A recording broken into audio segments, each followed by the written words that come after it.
Hey, welcome back to Belief TV, episode 2, crushing it.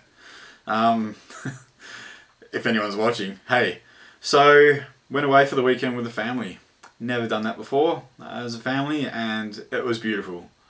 So, we're from Perth, Western Australia, and we went up the coast a couple of hours to Gilderton, a beautiful place. We stayed in a joint that was built for yoga retreats. And it really showed with the tranquility and the way it was laid out. It was awesome. My nephews and my world, that is my girlfriend, mum, auntie, grandmother. I come from a big family of a lot of women. Better not use the word big there. A family of a lot of women, and before my nephews were born, I was pretty much the only guy in our family for a long time. So I think I've got a good idea of how women work without going too deep into their minds, because I think that's a scary place and I probably shouldn't go there. Not without company. I love my family. The women are so strong. They're such role models for me, and I'm hoping that I'm the strong male role model for them. But we had a beautiful weekend, playing cards, chilling out, cooking, cleaning together, going down the beach together. Man, it's priceless. It really, really is priceless. But I had no internet whatsoever, no connection up there, no Wi-Fi in the place, and I struggled. I don't switch off much. It's not like I'm just go. Like, I used to be a youth worker, 8 years with youth working, and I loved it, but I couldn't wait to get home. With Belief, I've never been so passionate and so involved and so energetic, and the desire is so on fire to make this work. So it was hard to switch off. I try to practice surrender, which I try to practice a lot in my life in different aspects. Surrender to my lack of control, focusing on what I can change and what I can't. So it came in handy. It did. I didn't sleep too well, but it was all worth it. Fuck. Business and all of that means nothing without family and loved ones. So yeah, I'm really grateful that we did it, and thanks to my auntie for organising that. Love you very much. But we're back, and we're back in the big smoke, which is Perth, 2.3 million people. Probably not the big smoke for a lot of people watching. And we had a meeting with our future retailer. It'll be our first retailer. So good. Thinking back, so it was about 5 months ago when we got this opportunity to present a proposal, and in doing so, I thought back to a moment in time about a year ago, a year and a bit, where we had our first shop. We set it up at local markets, and we had 2 half days to get this little box ready for our shop, and it had carpet that was like 16 years old. It was dark grey, and it was probably white. It just looked dark grey because it was disgusting. And the walls were black and red. Odd choice for such a small area. So I did some research and had a look around at shops. Thanks Pinterest, saved my ass once again. And we had 2 half days, so I called on a couple of mates. We stripped it all, painted the floors and the walls, 2-3 coats of white. Set up all the railings and all the thing for all the racks and stuff to present clothing for a nice fit out, and did some research on behaviour and how people generally like to come in and go to their right, work their way around to the left, and that's where I put the counter, and it was a great experience. But it was really soured. I loved that shop. Like, I really loved that shop. I put so much into it, and it was beautiful. It was presentable. It really stood out in the markets as quality. And unfortunately, when I was told about that shop, I was told that a certain amount of people went through that place on a weekend, and it was ridiculously below that amount, like disgustingly below. So I was quite gypped, and I got quite angry about that. And I'm a man of action. So I called meetings with other shop owners, and we watched videos on positive power and We talked about how to present our shops and how to move things around and create buzz and welcome people, and we put it into action, but the management just weren't on with us, man. Like, they didn't support us. They're a very unwell culture among the management, and we suffered. So I ended up a couple of $1,000s in debt.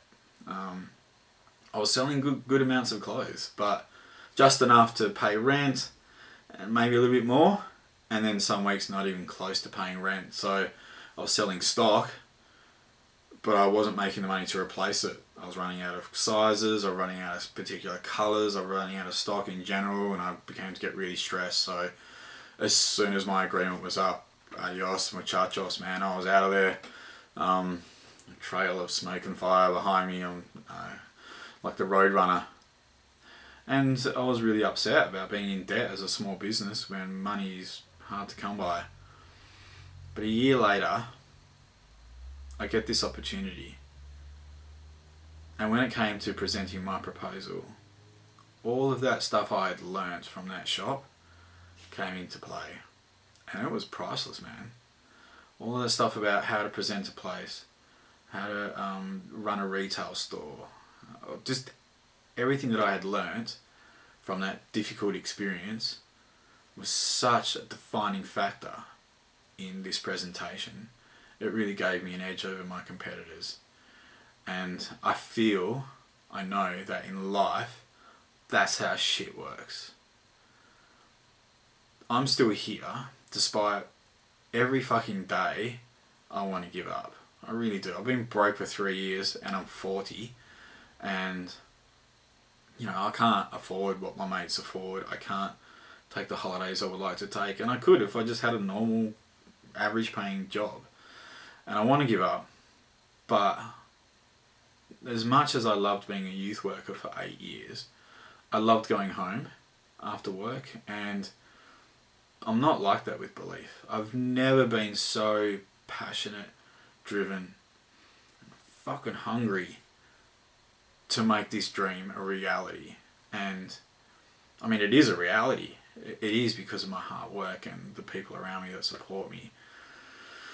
I just, you have to be here despite those feelings to fight another day, because that shit that you went through back then is preparing you for something amazing as long as you're still here fighting the fight. And that's what's happening. All the shit that I've been through is starting to pay off, and I'm fucking pumped. I'm so pumped and so blessed and so grateful. Gratitude is my attitude. It has been for so long now. So yeah, we're going to have our first retail store, and we have another meeting today to put signatures on paper, which makes it legit, like big time. And then we're off overseas to create our products, which I'm really, really looking forward to. I'm sure you know. So yeah, I was thinking about what Belief is, and when I was in a park, this is how Belief came about. When I was in a park, homeless, fucking broke, drug and alcohol addicted, wanting to die, 95% of me just was over. It was done, cooked. I had no more fight in me, except for that 5%. That 5% was belief that I could contribute to society once again in a meaningful, positive way, like I did when I was a youth worker. And that 5% was belief that somehow I could rebuild my life and fight back and fucking kick ass, take names, rebuild, come on, let's do this. And that's how Belief Clothing came about, in a nutshell. And so I was thinking about the belief mindset, and it took me back. We'll go into more about the belief mindset. I'll release a little PDF that you can download for nothing, of course. And it just talks about how I use the power of positivity, how belief against all odds, even if it's 5%, even if it's 1%, if you've got that little flicker of belief, you can fan it, you can nurture it, you can make it raw into a blaze that set the world on fire. And that's the belief mindset. I can't wait to give you that document. I hope it will inspire you and motivate you But one little thing popped up, and I was listening to a podcast, and I apologise, I can't remember the lady's name, but it was on Lewis Howes, School of Greatness, an amazing podcast, and it's the NASA launch theory. So check this, right? This lady is in Struggle Town, population 1, and she's going through depression. She's basically bankrupt. Everything's fucking going wrong. She nearly lost her son, who got hit by a car. The world is just, on her back big time. And she just couldn't, the night before, a couple of glasses of wine or what have you, and she's like, yep, tomorrow I'm up, man. I'm doing this. I'm calling them. I'm emailing this person. I'm doing all these things tomorrow morning. And tomorrow morning would come, and she would just be like, I can't do this. And then one day she saw a rocket launch on TV, and on the rocket launch, you get the 5, 4, 3, and it gets to 1, and then the rocket launches, and she's like, you know what? I'm going to do that too. So the next morning, she wakes up and she counts 5, 4, and when she gets past 1, she sits bolt upright, puts her legs out of bed, put one foot in front of the other, and starts to go to work. And that's the NASA rocket launch theory. I think it's fucking wonderful. I've since used it when I'm feeling a bit whatever, because I'm self-driven, so I could do nothing, and I've only got myself to have a go at or whatever. So, I do the same thing. Count down from 5.